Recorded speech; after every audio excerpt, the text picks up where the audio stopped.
Here's your report. Oh, thanks, Jane. I wish I could hire someone just like you. Try LinkedIn Hiring Pro. It's more than a job board. It's like the recruiter you always wished you had. Hiring Pro uses real-time insights to match your role to LinkedIn's unique network of professionals and delivers a short list of best fit candidates. You'll spend less time sorting applicants and more time talking to the right people. Let's do it. You're irreplaceable, Jane, but another you would be great. Hire right the first time. Post your job for free on LinkedIn today at linkedin.com/quality. This episode is brought to you by Accenture. When your advertising operations fall out of sync, everything else follows. Spotify and Accenture are working together to reinvent the rhythm of ad sales, using automation, analytics, and smarter workflows to simplify campaign delivery and access better data across the business. The result? Less time spent on operations, more time connecting brands with the moments and fandoms that matter most. Learn more at accenture.com/Spotify. Welcome to the Modern Taoist with Kit Mann. Ancient wisdom, modern life, and the way. Join the free Modern Taoist community on Patreon at patreon.com/themoderntaoist or visit the website at taoananda.com. And now, the Modern Taoist. Well, hello, and welcome to another episode of the Modern Taoist. A couple of things today as we get started. First of all, this is going to be our first episode that also is available on video. Now, I'm telling you that because if for some reason the video does not work or does not show up and you're only getting the audio, okay. It's like we're trying to make it work, okay? So it's possible that it won't, and I don't know. The other thing, it's kind of exciting to tell you, is that I got the notification. Again, these are the things that sneak up on me because I don't really pay attention to stuff like this. But I got the notification this morning that this is as I'm recording this, is our 1-year anniversary from the first episode that I recorded for the Modern Taoist. So it's been a year, and I couldn't have done it without all of you guys. I wouldn't have done it without all of you guys, first of all, because I would say the first, 15 episodes, I don't know who I was talking to. there was like 27 of you. And then from that point on, it just kind of every week there was another 100 and another 100 and another 200 and another 300. And it just kind of snowballed after that. And that was super cool to see. And I appreciate that. I was looking around yesterday on just various, because I wanted to kind of get an idea of the experience of watching video podcast, in a realm like this one. And something like the top 3 Buddhist podcasts on YouTube are all AI generated. That was very disappointing. That was very disappointing to see that people are falling for that. But it is what it is, right? There's nothing that I can control about that or that I can do about it. So I just, I move on. We get a lot of questions about emotions and Taoism, because I do understand that there's this sort of, reputation that Taoist is very, Mr. Spock. You know what I mean? It's very live long and prosper, logic, no emotions, blah, blah, blah, blah. And that couldn't be furthest from the truth. Just because Taoists can keep their emotions in alignment does not mean that they are not emotional people and don't have emotions. But one of I think the biggest question that we get all the time, other than how do I meditate, which is probably the number one question, I think the biggest question we get on a consistent basis is, how do I deal with this loved one? Or how do I love someone differently? Or how do I navigate this failing relationship? Or how do I navigate my relationship with my kids going downhill? Because at most times in most people's lives, love and relationship have become the same word, right? People equate one with the other. And that happened, that just is a natural occurrence thing. But what it has also done has caused an extraordinary amount of suffering that goes largely unnamed, truthfully, because the suffering doesn't fit the story that we tell about love. Because the stories we tell about love are about connection and about finding and two people choosing each other, or a parent loving their child unconditionally. They're always these great, wonderful, positive stories. The suffering that we find from relating love with relationships comes from the confusion between love and relationship. Like from the outside, you can see all kinds of dynamics. Somebody that can't let go, somebody that loves the wrong person, someone that mistakes feelings for future plans. And so the advice that we get from well-meaning people is always this kind of move on, get over it, find somebody that deserves you. There's plenty of fish in the sea, stuff like that. And that misses the point entirely. Because the question is not whether love should be redirected or whether it should be felt in a certain way. The question is, why have we decided that love, which is not housed inside a reciprocal relationship, is inherently a problem? Why is it a problem to love someone despite the fact that you're not with them, or despite the fact that they are treating you terribly? We treat love as a wound that needs to be healed, or an attachment that needs to be released, or an error that needs to be corrected. And look, sometimes, yes, if you're in an abusive relationship or something like that, you have to move on. But that is my point. That is the relationship. Love is its own individual state. It's its own quality of being.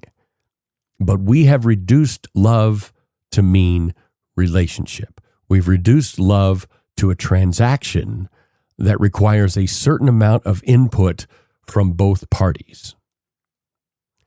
And Taoism is one of the few traditions that takes this seriously.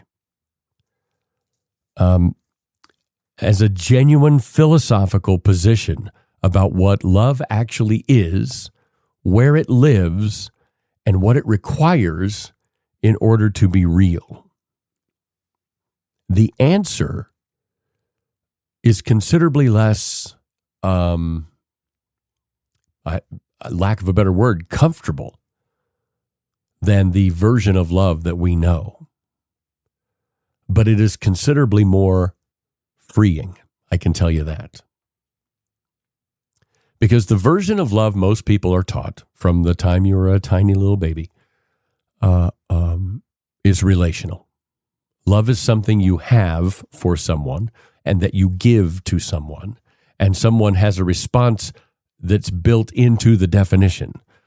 To love someone without being loved back, you are in an incomplete state. There's a half of something that requires two halves. To love someone you cannot be in a relationship with romantically is a tragedy. Or, at its worst, a psychological dysfunction, right? To love someone who has hurt you or left you or simply unavailable is something that needs to be fixed rather than something that needs to be understood. Now, this version of love is everywhere. It's in every song that treats unrequited feelings as some kind of like I said earlier, an open wound. Every therapeutic framework, relationship counseling, etc., addresses that loving the wrong person is a pattern that needs to be broken. Every social convention treats people who still love someone who has moved on as someone who hasn't done the emotional work. You guys know how I feel about that particular therapeutic trope. What we're describing is not I want to be clear here. That's not love, right? That is attachment. Okay?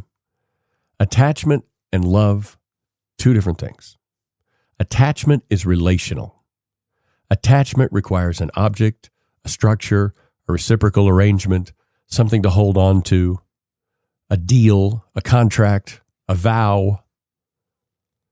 Attachment is the part of love that hurts when it's gone, when it is broken, when it is not returned. Attachment is what produces anxiety. Attachment is real, and it's human, and it's not something to be dismissed, and that's not what I'm trying to do, but it is not, let me say it clearly, it is not love. It is what love gets mixed with when love enters the relationship, which causes most people to not be able to tell the difference between love and attachment because they experience them at the same time. And when the relationship ends, they grieve them together. You see what I'm saying?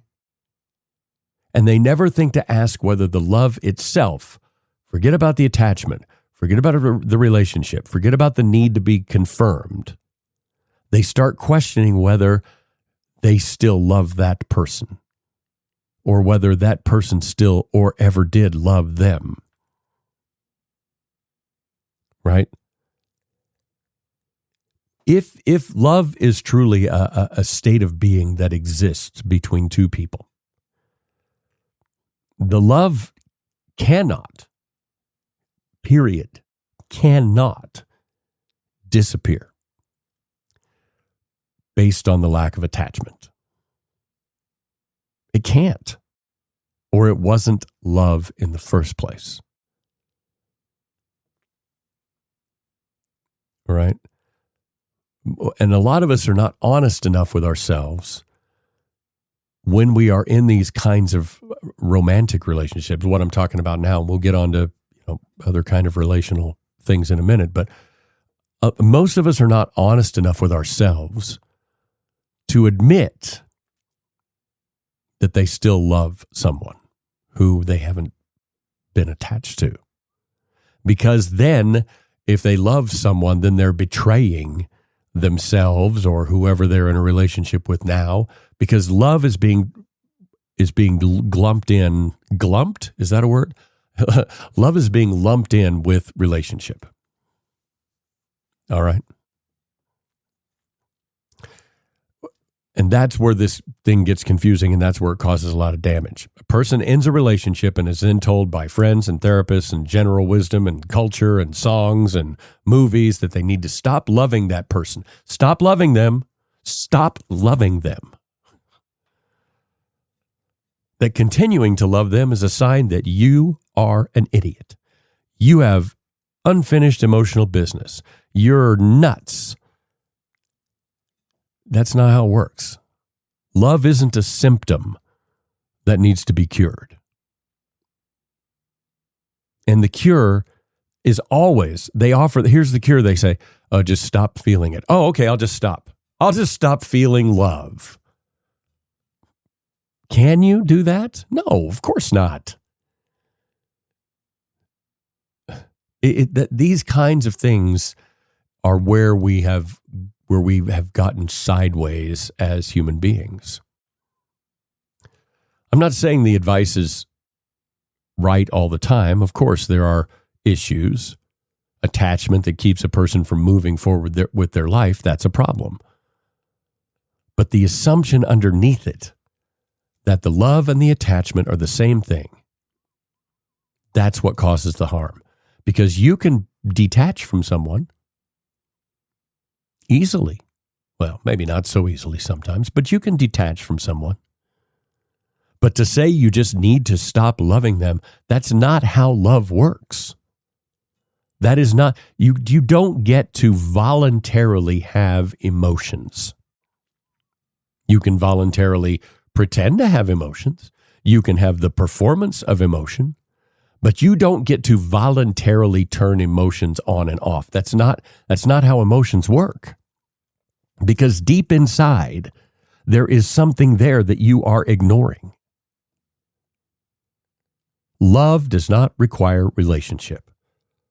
Love is a separate thing from the relationship that housed it. The relationship is the house of love. The relationship gives love somewhere to be expressed and received, which is very valuable. But the love existed before the relationship began, and it continues to exist after it ends. And treating it as a pathology is an error, and it screws people up in here, inside. It screws people up to tell them that loving someone is a bad thing. Because love is fine. The relationship might have been bad.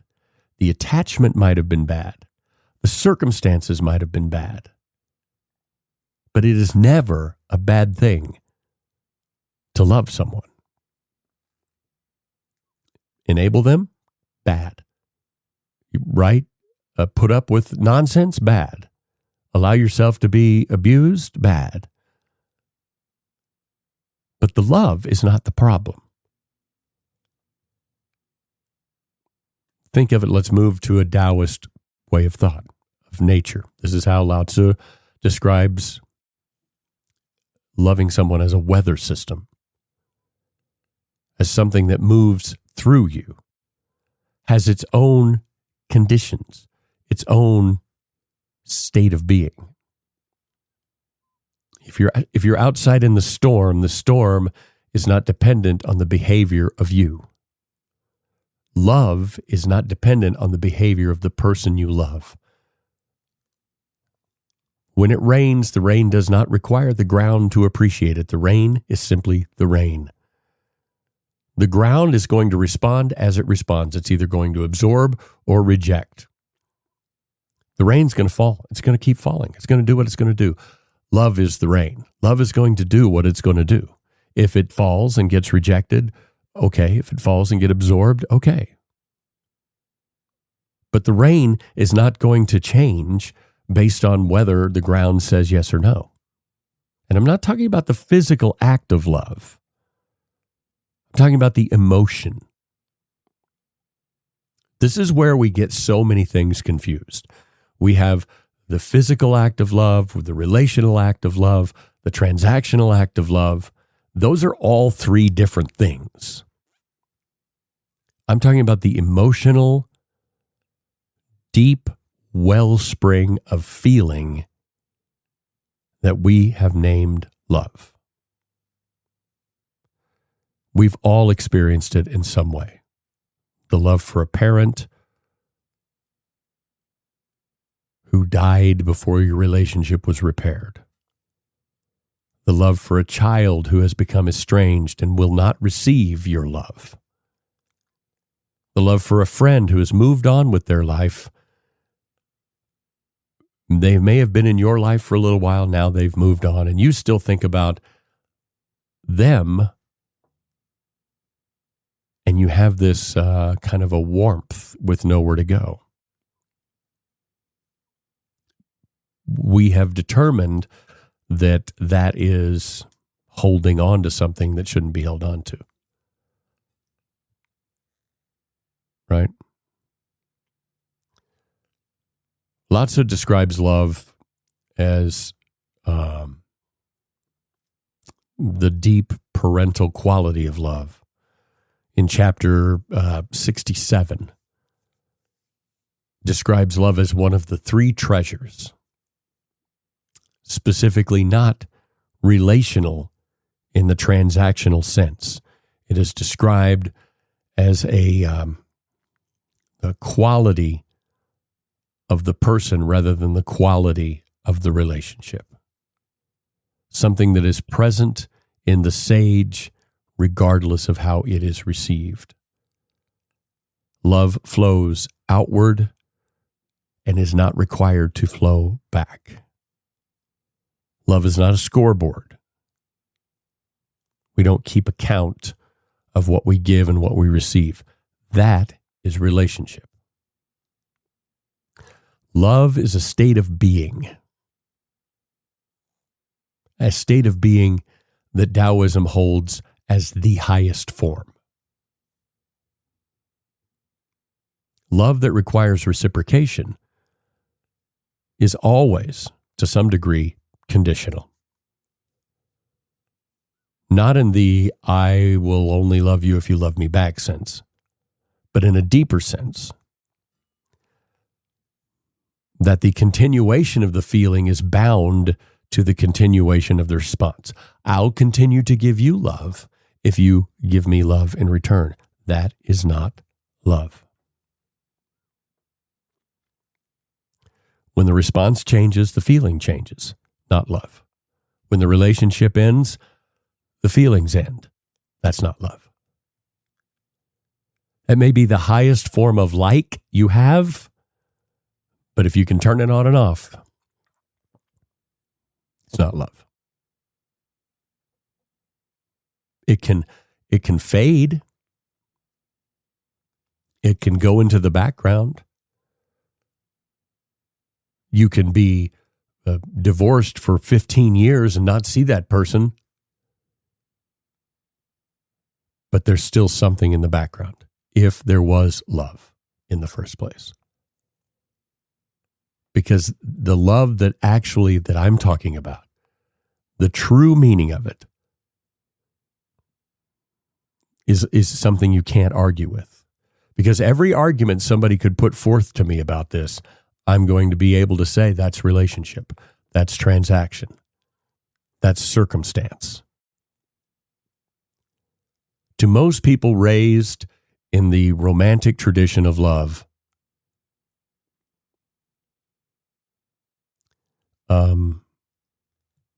this sounds like either spiritual bypassing or pathology. Either a spiritual practitioner who claims to love all beings equally from a serene distance, or the person who cannot accept that a relationship is over. It's not either one of those two things. Okay?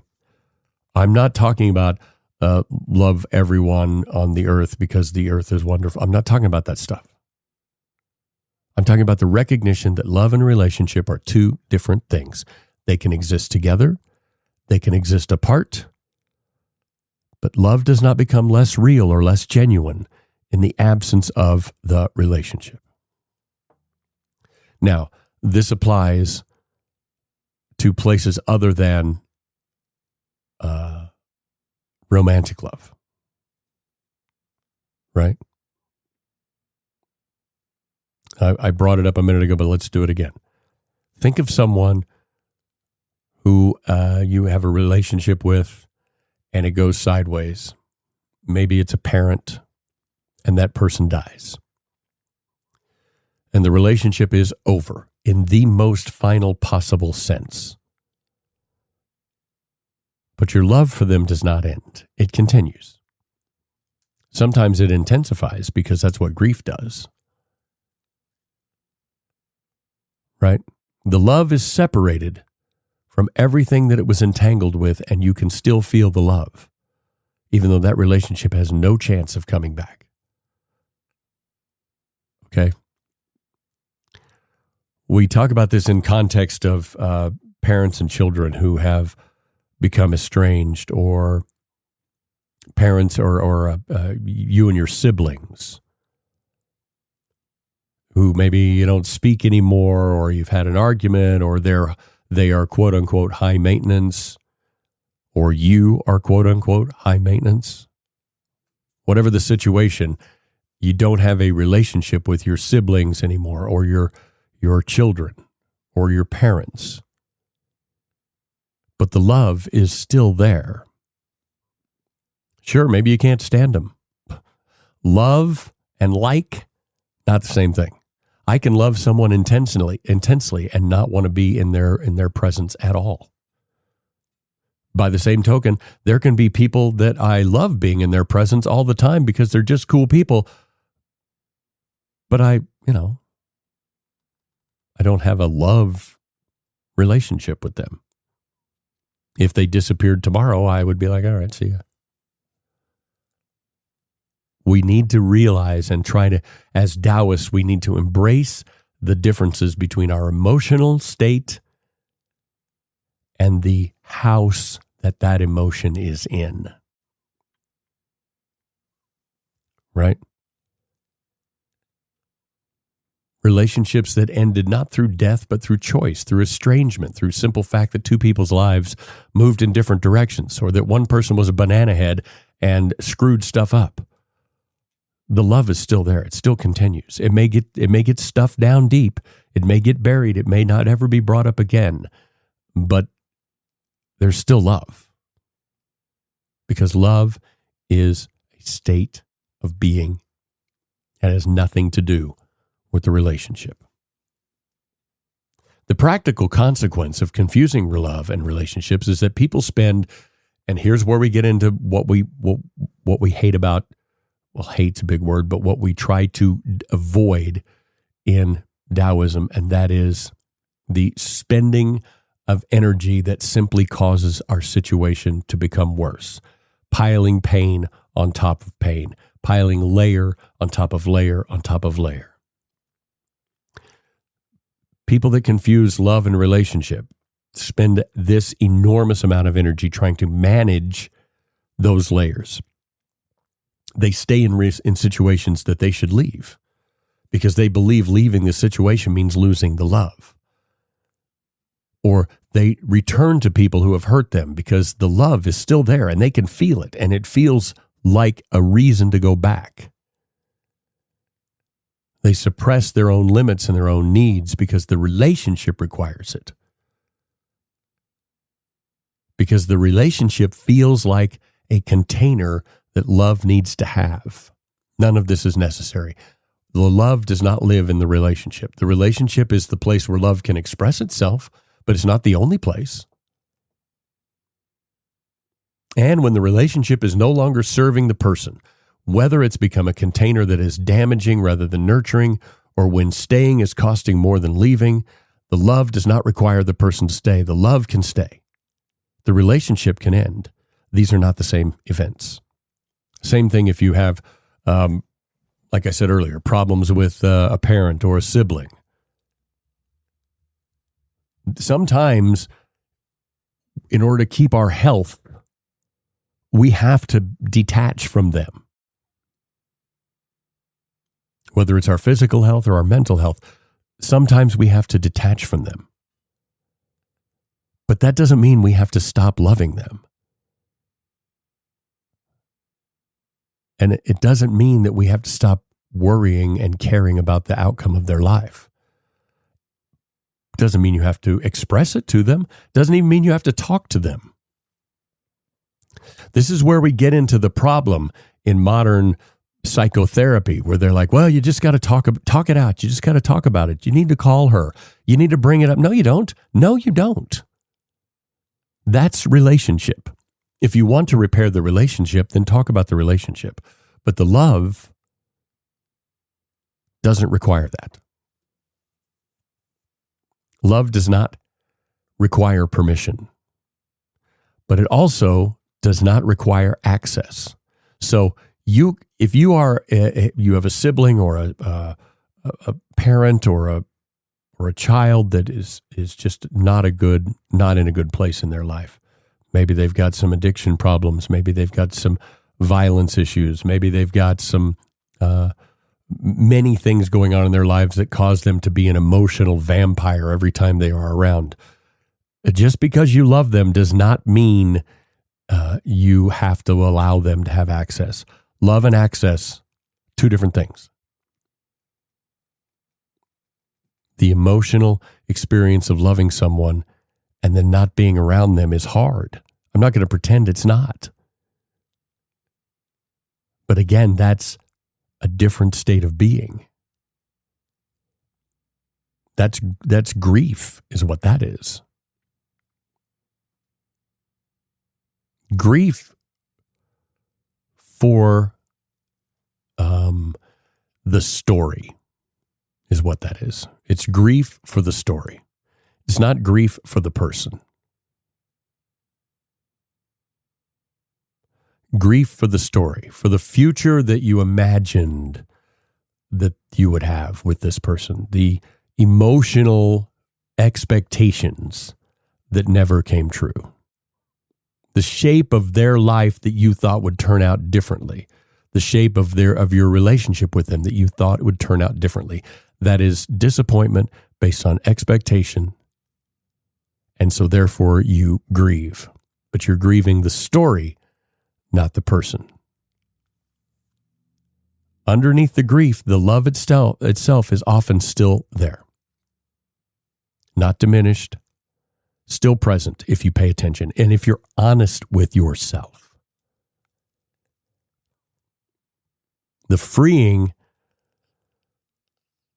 that this understanding offers you is not the freedom from pain. It's because the pain of a relationship ending is real, regardless of the philosophical framework you bring into it. The freedom is the belief that the love has to go too, because it does not. There is no reason you have to stop loving someone in order to move forward with your life, whether it is an ex-romantic partner or a sibling who is doing you dirty, or a parent who just doesn't understand you and you guys are estranged, you're not talking anymore. You can move on with your life and the love can still exist. And maybe the relationship will return, maybe it won't. But the love itself is its own separate thing. Right?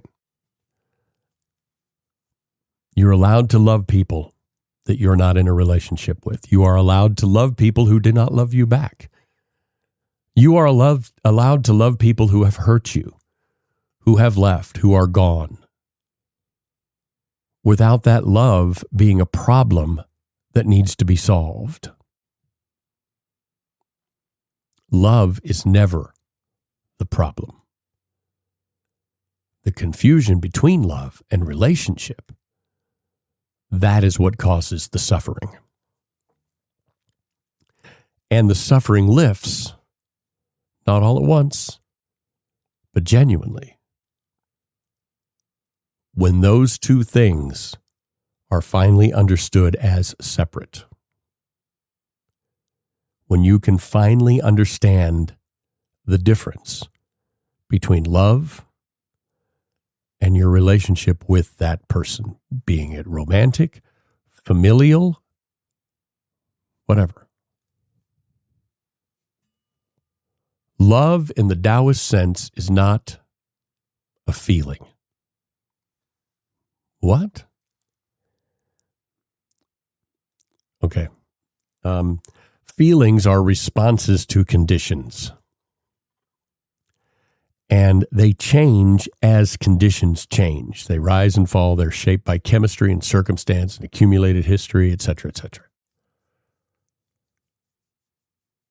What we're talking about is a deeper,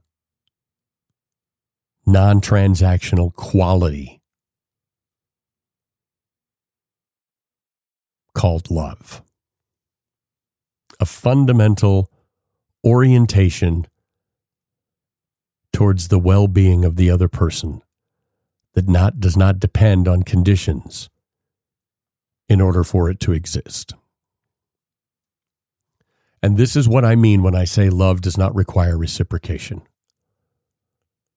A feeling requires something to be felt in response to something else.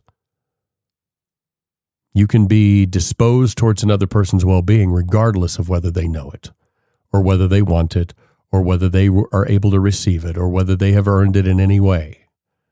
The disposition of love is yours. It's part of who you are. You don't turn that on and off. It doesn't ask permission to exist. The sage loves without possessing. The love is not an investment awaiting a return. It is not a claim on the person that is being loved. It is simply the orientation that we maintain toward the people in and out of our lives. Not because it produces anything, not because it is going to be rewarded in any way, but because it is what love is when it has been separated from everything that love has been confused with. The love that is available to you right now for any person in your life or any person out of your life, regardless of the state of any relationship that you have with this person, it does not require their permission. It does not require you to tell them. It does not require their presence. It does not require anything at all except your willingness to honestly feel it without confusing it with relationship. But I want to be very clear, my being a Taoist stance, Taoism's stance, love, I said it a few minutes ago and I want to repeat it. Love does not grant access. It does not grant permission.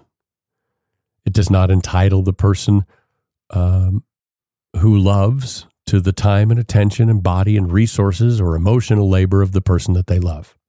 It does not. The love is real. The rest of that is entitlement. These two things can coexist, sure, if the other person is, of the same mind. A person can love someone genuinely and still be making claims on that person that love was never meant to generate. The parent who loves their child and believes that love entitles them to control, to access, to know everything, to have opinions, to be included in decisions. That person, the parent, is not expressing love badly. They're expressing love, but confusing it with ownership. The love is genuine. The love of a parent that acts in a controlling way is genuine. I'm not denying the love. It's the claim of ownership. Right? The ownership claim is not love's consequence. That's not, you don't know. The partner who loves someone and believes the love means they are owed some particular response, particular levels of attention, particular expressions of care, particular confirmations that the love is being returned, is not in a loving relationship. They're in a transactional relationship that has been given the name of love. The love may be real, not denying that. The transaction is not a requirement. It is the anxious attachment that arrived alongside the love. And sure, you both together, that you have the same amount of love back and forth between each other, then you can set expectations together. Agreements together. But one person having an expectation that the other one does not know about, that's not love, that's ownership. If you make these decisions together, totally different. What love actually requires is the simplest thing. Also a very hard thing. It requires you to genuinely want good things for that person, regardless of your existence. You want them to flourish. You want them to succeed. You want their growth, their capacity to live well on their terms, not as how you define it, not their growth in the direction that you prefer, not their relationships with other people that you approve of, but their actual happiness, which sometimes means being a part of your life, and sometimes it means being as far away from you as they can physically get, because that's just the way the world works. That's just the way human beings are. Sometimes it means receiving what you can give, and sometimes it means getting what they need from somewhere else.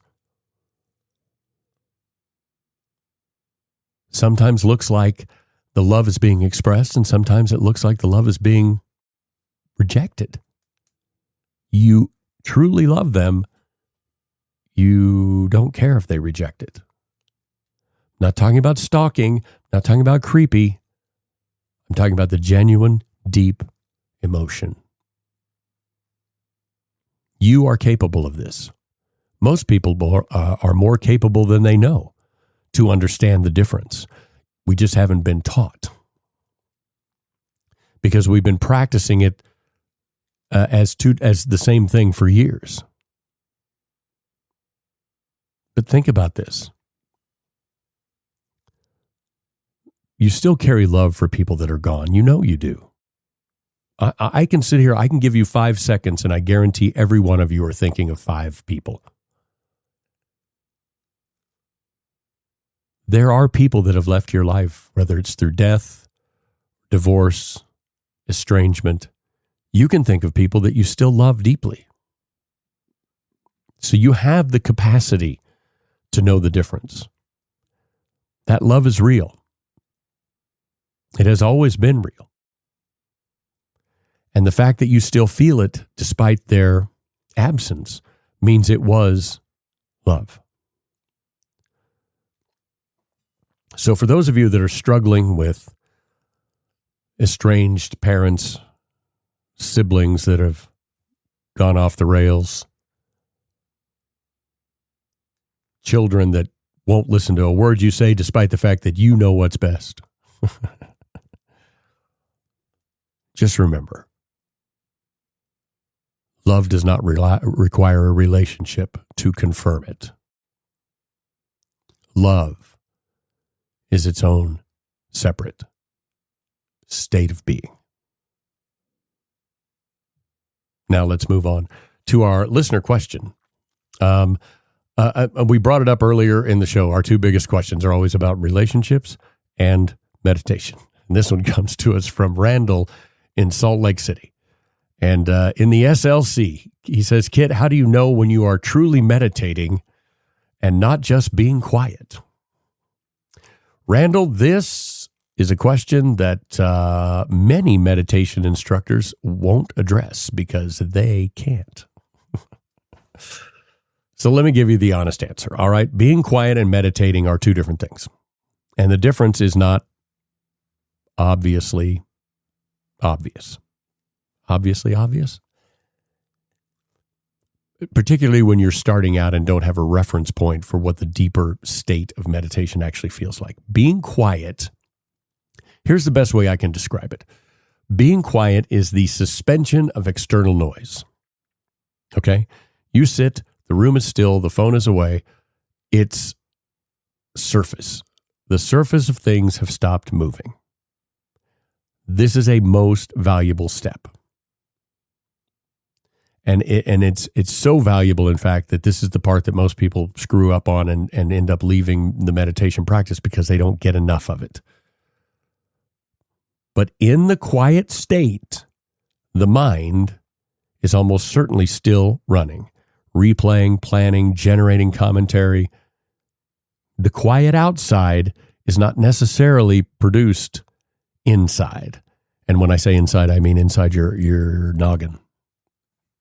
The thoughts are simply happening in a room with fewer sounds and fewer distractions. Okay, so that's one thing. The Taoist understanding of meditation, which is different from a Zen state or a Zazen state. The Taoist understanding of meditation is that the thoughts will still arrive. What changes is what happens when they arrive. In ordinary quiet, a thought arrives and you follow it into the story that it wants to tell, which leads to the next thought that follows from that. Okay, and then it's like a train of thought. That's why it's called that. Right? That's what happens in quiet. The difference, you say, what is the difference between quiet and meditation? There you go. In meditation, a thought arrives, you notice it, and you release it, and you don't follow it to the next, to the next, to the next, down the track. You observe it in the way you might observe a cloud. You register its presence, but you don't soar into the sky and jump up on it and try to ride it around like a Shetland pony, okay? Your thoughts are, sorry, that made me laugh. Your thoughts are the clouds. You are the sky. The sky does not attempt to move the clouds. It just doesn't notice them. And if the clouds get big and bold enough, the sky goes, neat. The sky does not become the weather. Understand? And you'll notice that the signal that something has shifted is going to be real subtle when you get to that point. There's this quality of spaciousness. When you get to the point where you are truly meditating and not just being quiet, there is a sense of more room. You can be sitting in a closet and it'll feel like you're outside in a meadow. Time will feel different. The sense of yourself as a solid, continuous physical being will be a little less insistent. Now, we've gotten confused in the West about meditation because of movies and TV and books that we've read and lies that people have told us about the state that they have become. A true meditative state in the Taoist tradition is not a big dramatic experience. It's something that you get to quietly over the course of many, many, many attempts. And if you do it correctly, it doesn't feel like many, many attempts because you get a little better each time. So the practical answer to your question, if you wonder whether you are meditating or wandering itself is the mind engaging and evaluating, keep sitting. Because that question arises from the thinking mind. So keep sitting. Keep being quiet. The difference between quiet and meditation is vast, but one leads to the other. And the distinction will become clearer through meditation, not through analysis. Your Taoist assignment for this week: bring someone to mind that you love or have loved who is not currently in your life.